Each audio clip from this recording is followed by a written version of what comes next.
tetapi isu ini menjadi semakin bertambah parah apabila satu dunia telah digemparkan dengan peristiwa runtuhan bangunan di New York pada 11 September 2001. Bermula di situlah fenomena dan isu Islamofobia ini menjadi semakin bertambah parah dan melarat sehingga ke hari ini. Jadi, untuk mengetahui apakah sebenarnya definisi Islamofobia dengan lebih mendalam dan apakah punca berlakunya Islamofobia dan apakah tindakan-tindakan yang dilakukan oleh golongan-golongan Islamofobia terhadap Islam dan juga bagaimana cara untuk mengatasi Islamofobia, nantikan penerangannya seterusnya oleh rakan-rakan saya. Seterusnya kita masuk kepada sejarah Islamofobia.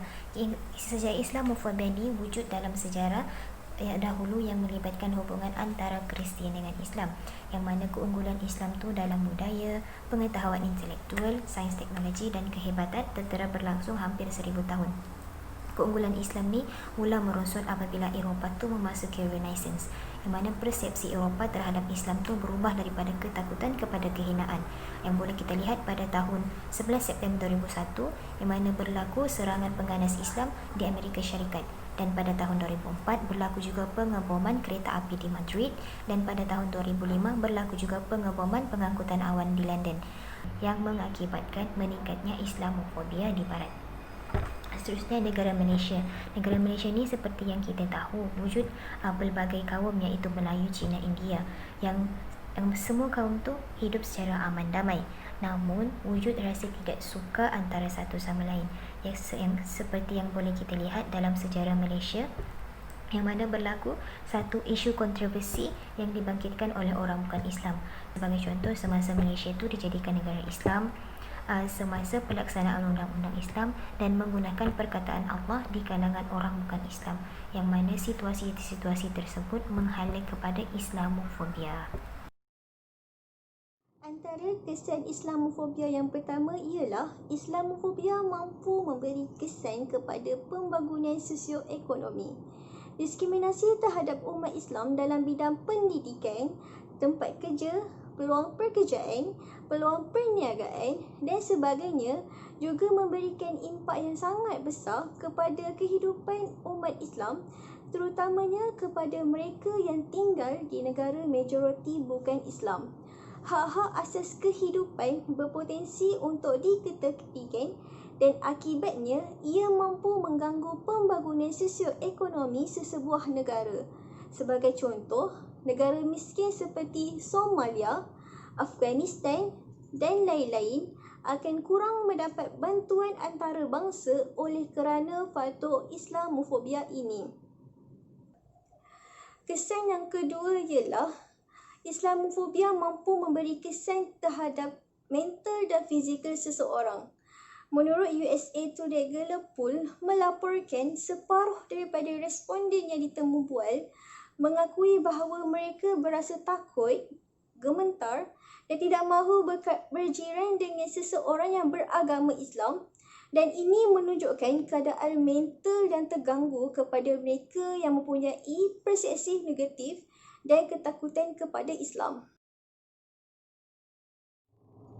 Antara faktor berlakunya Islamofobia. Yang pertama, sikap prejudis. Sikap prejudis orang bukan Islam terhadap Islam berlaku kerana kurang ilmu pengetahuan tentang Islam. Seperti contoh, orang bukan Islam mempertikaikan pemakaian hijab dalam agama Islam. Ini kerana hijab bagi wanita bukan Islam adalah satu penindasan, kerana free hair atau tidak bertudung adalah kebebasan bagi wanita bukan Islam. Yang kedua, penyalahgunaan media. Penyalahgunaan media juga berlaku prejudis dan diskriminasi oleh orang bukan Islam.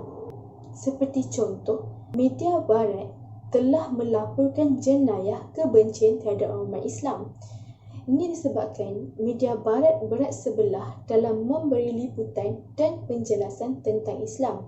Ini telah memburukkan umat Islam dalam kalangan bukan Islam. Yang seterusnya, kurang ilmu pengetahuan tentang agama Islam. Kurangnya ilmu dalam kalangan orang bukan Islam juga faktor tercetusnya Islamofobia.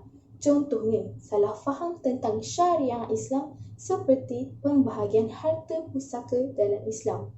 Pembagian harta pusaka dalam Islam dikatakan tidak adil bagi wanita bukan Islam kerana lelaki mendapat 2 kali ganda harta lebih berbanding wanita. Itu sahaja daripada saya tentang faktor-faktor berlakunya Islamofobia. Antara beberapa perkara yang dilakukan oleh golongan Islamofobia. Yang pertama, pada satu hari, seorang wanita Muslim dan 2 orang anaknya terpaksa melarikan diri dari rumah mereka kerana rumah mereka diserang oleh golongan yang anti agama Islam dengan membaling batu secara berterusan kepada mereka. Yang kedua, hijab wanita-wanita Islam ditarik dan dicabut oleh mereka. Yang ketiga, mereka telah menyerang masjid-masjid yang berdekatan. Yang seterusnya, serangan ke atas tanah perkuburan Islam pada 18 Mac 2004. Sebanyak 40 kubur telah dirosakkan oleh mereka di Charlton Pub Street, London. Yang kelima, mereka melakukan kenyataan anti akad Islam. Terdapat sekumpulan belia yang menjerit melakukan kenyataan anti-Islam terhadap seorang lelaki Islam dan kemudiannya lelaki tersebut ditendang dan tidak sadarkan diri.